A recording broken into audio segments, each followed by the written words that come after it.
નમસ્કાર વિદ્યાર્થી મિત્રો,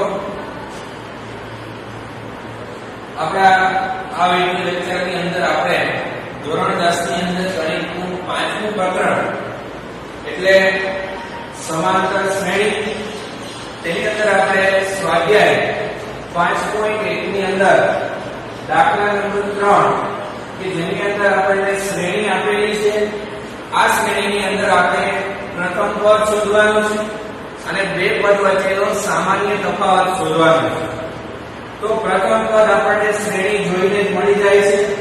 આપણે અહીંયા શ્રેણી આપેલી છે 3 1 -1 -3. તો એની અંદર આપણે જોઈ શકીએ છીએ પ્રથમ પદ આવ્યું છે 3. તો આપણે સીધું જ લખી શકીએ પ્રથમ પદ છે 3. તો અહીંયા લખી શકાય કે a, કેમ કે આપણે પ્રથમ પદને a વડે દર્શાવીએ છીએ. તો પ્રથમ પદ અહીંયા આપણે મળે છે 3. ત્યારબાદ જોઈએ તો બે પદ વચ્ચેનો તફાવત શોધવા માટે આપણે અહીંયા બીજા પદમાંથી પહેલું પદ બાદ કરીએ તો આપણને સામાન્ય તફાવત મળે છે.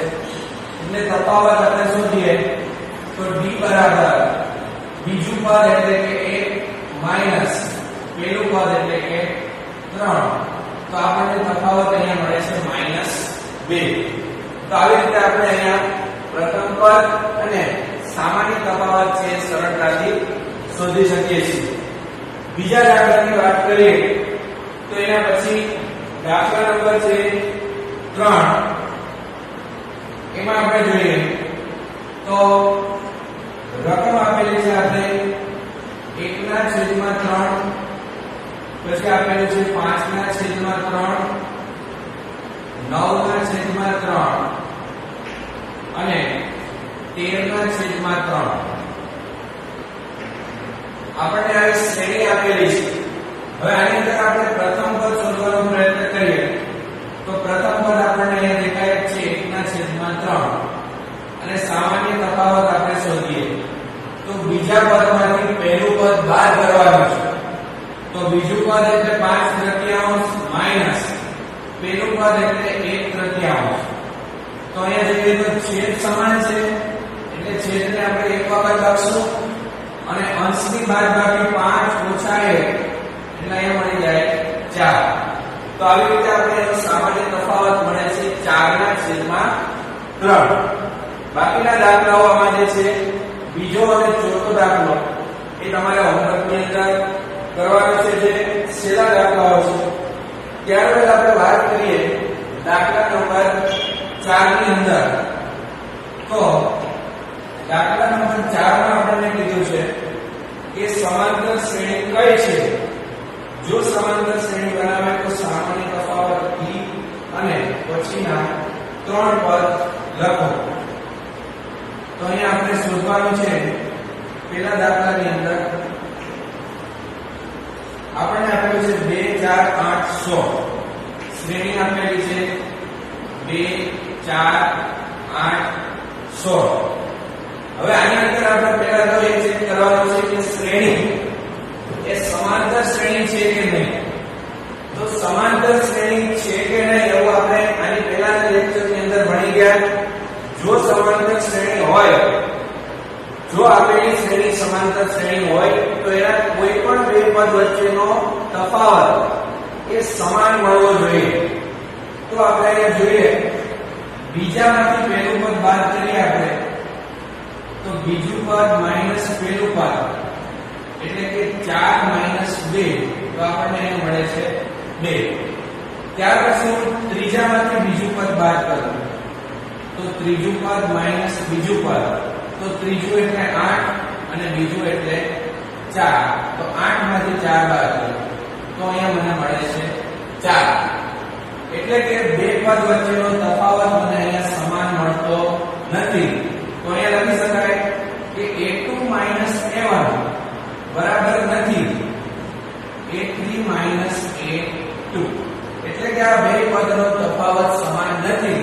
તો કહી શકાય તેથી આપેલ શ્રેણી સમાંતર શ્રેણી નથી. અહીંયા આપણે બે પદો વચ્ચેનો તફાવત છે એ સમાન નથી મળતો, એટલે આપણે કહી શકીએ કે આપેલી જે શ્રેણી છે એ સમાંતર શ્રેણી નથી. જો સમાંતર શ્રેણી હોય તો આ તફાવત છે એ આપણને સમાન મળવો જોઈએ. એના પછી વાત કરીએ આપણે દાખલાની. તો એની અંદર આપણને આપેલું છે દાખલા નંબર 2 માં એમાં વાત કરીએ તો એમાં 2 5/2 3 7/2 આવી આપણને શ્રેણી આપેલી છે. તો આની અંદર આપણે જો સમાંતર શ્રેણી છે કે નહીં એ ચેક કરવા માટે સૌથી પહેલા આપણે જોઈએ બીજા પદમાંથી પહેલું પદ બાદ, બીજું પદ એટલે આપણી પાસે છે 5/2 માઈનસ પહેલું પદ એટલે આપણી પાસે છે 2. બીજામાંથી પહેલું પદ બાદ કરીએ તો અહીંયા 2 દૂર થઈ જશે 4 એટલે 5 માંથી 4 જાય તો વધે 1 અને છેદમાં આવી જાય 2. અહીંયા જો 2 દૂર 4 આ 5 માંથી 4 જાય તો 1 અને છેદમાં 2 છે અને એટલે બીજા અને પહેલા પદનો તફાવત આપણે 1/2 મેળવ્યો. હવે જોઈએ ત્રીજા અને બીજા પદનો તફાવત. તો ત્રીજું અને બીજું પદ, ત્રીજું પદ આપણી પાસે છે 3 માઈનસ બીજું પદ આપણી પાસે છે 5/2. તો અહીંયા જોઈએ 2 તેરી 6 6 માઈનસ 5 એટલે થઈ જાય 1 અને છેદમાં 2 એમ. એટલે કે અહીંયા બેનો તફાવત છે એ આપણને સમાન મળે છે. તો અહીંયા લખી શકાય a2 a1 બરાબર a3 a2. આ બેનો તફાવત છે એ સમાન મળે છે. તો સમાન તફાવત મળે છે તેથી કહી શકાય કે આપેલી શ્રેણી એ સમાંતર શ્રેણી છે. કેમ કે અહીંયા તફાવત સમાન મળે છે એટલે આપેલી શ્રેણી સમાન છે. તો અહીંયા આપણે તફાવત છે એ કેટલો મળે છે b બરાબર 1/2. બીજું આપણે શોધવાનું છે એના પછીના 4 પદો શોધવાના છે. 3 પદ શોધવાનું કીધું છે આપણે. તો અહીંયા આપણને 4 પદ આપેલા છે એના પછીના 3 શોધવાના છે. તો અહીંયા 1 2 3 અને 4 આપેલા છે એના પછીના 3 એટલે 5મું 6મું અને 7મું પદ આપણે અહીંયા શોધવાનું છે. તો આપણે ખબર છે પહેલા પદનું સૂત્ર આપણી પાસે છે a, બીજા પદનું છે a + d, ત્રીજા પદનું છે a + 2d, ચોથા પદનું છે a + 3d. જેટલાનું પદ શોધવું હોય એના કરતા 1 ઓછો d a માં ઉમેરવાનો. એટલે કે અહીંયા 4 પદ આપેલા છે તો 5મું પદ શોધવા માટે a + 4d, 10મું પદ શોધવું હોય તો a + 9d, 20મું શોધવું હોય તો a + 19d, 21મું શોધવું હોય તો a + 20d. જેટલાનું પદ શોધવું હોય અહીંયા 5 હોય તો અહીંયા 4, અહીંયા 20 હોય તો અહીંયા 19, એ ઓછો d એની અંદર ઉમેરવાનો છે. તો એ એટલે જોઈએ આપણે a ની કિંમત આપણી પાસે છે અહીંયા 2 + 4 અને d ની કિંમત આપણી પાસે છે 1/2. તો અહીંયા છેદ ઉડી જશે 2 દૂર 4, 2 + 2 એકા 2 એટલે થઈ જશે 4. ત્યારબાદ આપણે છઠ્ઠું પદ શોધીએ. છઠ્ઠું પદ એટલે a + 5d. તો a એટલે થઈ જાય 2 + 5 અને d એટલે 1/2. તો 2 + 5 એકા 5/2. તો અહીંયા જોઈએ 2 દૂર 4, 4 ને 5 થઈ જાય 9 એટલે આપણે અહીંયા મળશે 9/2. એના પછીનો જે પદ શોધવાનું છે આપણે 7મું પદ એટલે a + 6d. તો a એટલે થઈ જાય 2, 6 અને d એટલે 1/2.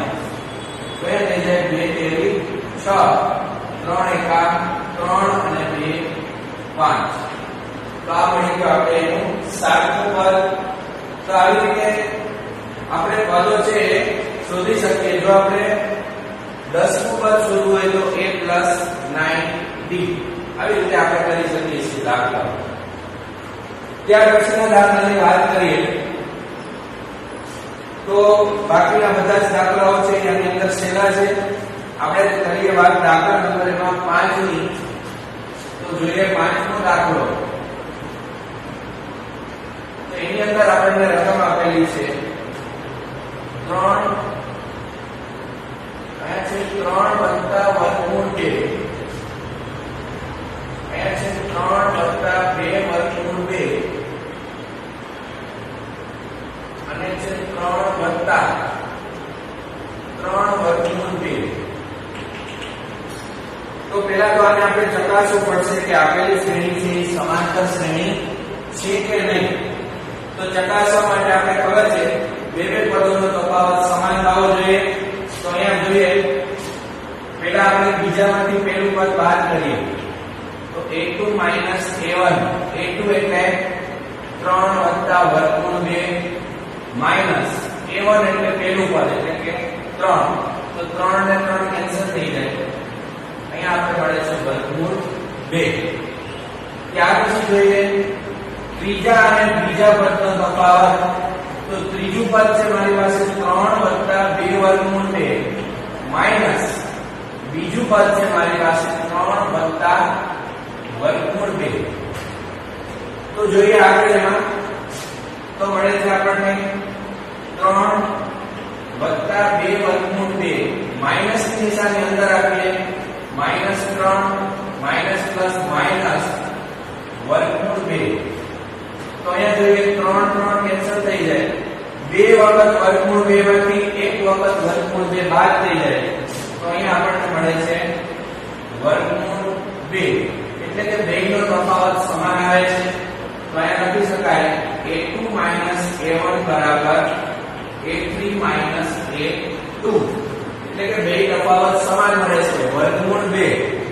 તો કહી શકાય આપણે કે આપેલી શ્રેણી એ સમાંતર શ્રેણી છે.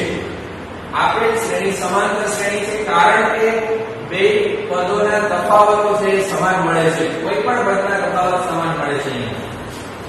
તો એના માટે આપણે b ખબર છે કેટલો આવે છે b વર્ગમૂળ 2 અને આપણે શોધવાના છે હવે પછીના 3 પદો. તો અહીંયા આપણે 4 પદ આપેલા છે. તો 5મું 6મું અને 7મું પદ શોધવાના છે. તો 5મું પદ શોધવા માટે a + 4b. તો a આપણી પાસે છે a એટલે છે 3 વત્તા 4 અને d ની કિંમત આપણી પાસે છે વર્ગમૂળ 2.